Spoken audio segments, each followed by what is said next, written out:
Hello, welcome to Program with Sam, and this is our lesson 3. So today we're going to be looking at going about pre-processing in R, and there are several reasons why you might pre-process your data, especially if you're doing machine learning. So it can be used to reduce the dimensionality of the data. In the instance of PCA, this is true. PCA stands for Principal Component Analysis, and it will reduce the dimensionality of your input data, and that will then hopefully speed up the learning process of your model. You can do scaling, and this is also known as normalizing the data, and that will essentially usually bound it between 0 and 1, or maybe -1 and 1, that sort of thing. And that will essentially make it easier for the model to then actually perform the calculations, as opposed to if it's operating on very large numbers. All with the hopes of sort of improving A, the performance of the model, and B, the training time of the model, if that's the way you're going about doing it. Equally, it can be used to just aid in visualization. Sometimes if the data is massively spread out, normalizing and scaling can help fit it better onto one graph so that it's easier to see the trend in and the pattern. Especially, it's easier to see the relationship between variables that maybe have completely different scales. So the first thing we're going to want to do is to read in a data file. Now, I downloaded a data file from a repository of machine learning data. There's a link in the actual blog post if you want to go check that out. And the one that I'm working with is a wine quality for red wine. So what we're going to do first is we're going to go ahead and we're going to read in the file. And this is how you would go about doing that. So here we have data is being read into, so we're reading into the variable data we're creating. We're reading the table from the file in my downloads, and it has headers, so I've included that. And the separator is not a tab, it is going to be a comma. And that is how you would go about reading the data into a file. So this is read data in from file. And what we can then do is we can also do head data. And if we run this block of code, it should then output in the console window the headings and sort of like the top 6, it seems, rows, top 6 data entries. And now that we've got the data in there, we can actually begin to do the pre-processing.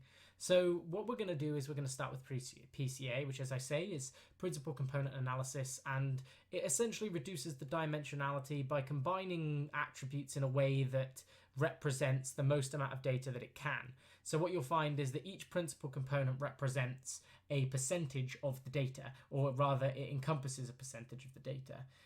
And then realistically, when it comes to training your machine learning model, you only need however many principal components encapsulate sort of the 100% of the data. Once you have that, you don't really need any more. So it could be that you have 40 odd columns or 30 columns or something, and maybe the PCA reduces it to 17, but in reality the data is explained in the first 5 principal components, and that's all you realistically need to train on. So it's just a way of reducing the dimensionality of the data. So we're going to go ahead and we're going to do PCA on this data.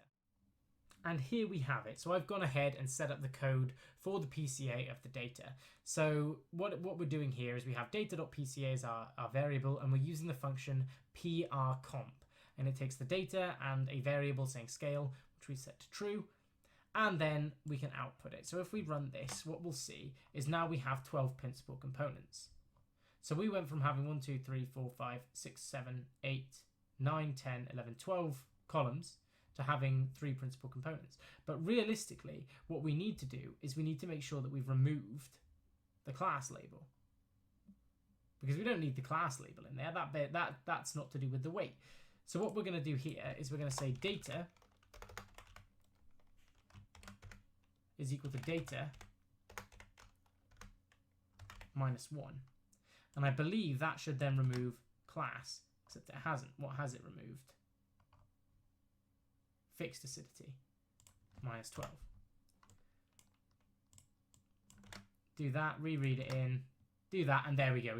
We've got rid of the class label. And that leaves us with the 11 principal components, and then we should be able to see which ones actually which ones contribute most of the data. And we can do that with the function summary. And then if we pass it data.pca and run that function, you can see here that the proportion of the variance, or the cumulative portion, we can see that after about 10 principal components, you've explained a good percentage of the data. Realistically, you could probably get by with 7 principal components. 90% of the data explained in 7 principal components. And that's how you reduce the dimensionality of the data when you're actually doing your machine learning. So I'll just put shows percentage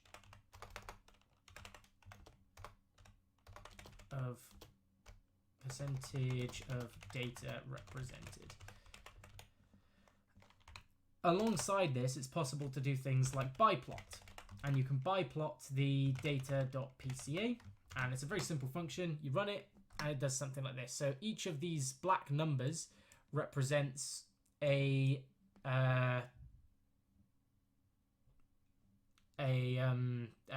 data entry. It's the index of a data entry in the table, and then these red lines are the actual attribute values going out. It's difficult to read, especially when there are this many numbers all on it, and to be honest, I struggle to interpret anything from the biplot, but some people like it. And you can see over here that we're just using the code I wrote for my coursework to basically just copy and paste it in, because once you've done it once, that's the beauty of it. You can just copy and paste your code in. I think there is one more thing. You can do a scree plot, which I believe is what this thing is, and that plots, I think, what we said earlier. Actually, it plots the summary of the principal components from lowest to highest, which ones have the highest variance. So that one is, this is lowest to highest. In reality, it should be the other way around, but you can see that corresponds to PCA 1, 2, 3, and so on and so forth. And so what I'll do is I'll move this one up next to here, and we don't need to reverse it. We can just plot it, I believe. There you go. And that's right. There we go.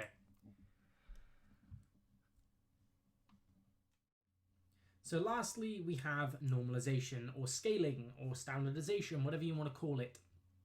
This example is a z-score standardization, and it comes from the RBase package. It's just a simple function called scale, and you plug your data frame into it, and the results are as follows. It outputs the scaled values. And that's it for this time. Next time we're going to be looking at plotting packages. So we're going to be having a look at how to make bar charts, how to make line graphs, and just general other miscellaneous charts that might be useful. If you'd like to follow me at Program Sam blog, or follow the blog directly at programwithsam.code.blog, that would be much appreciated. And I will see you in the next one.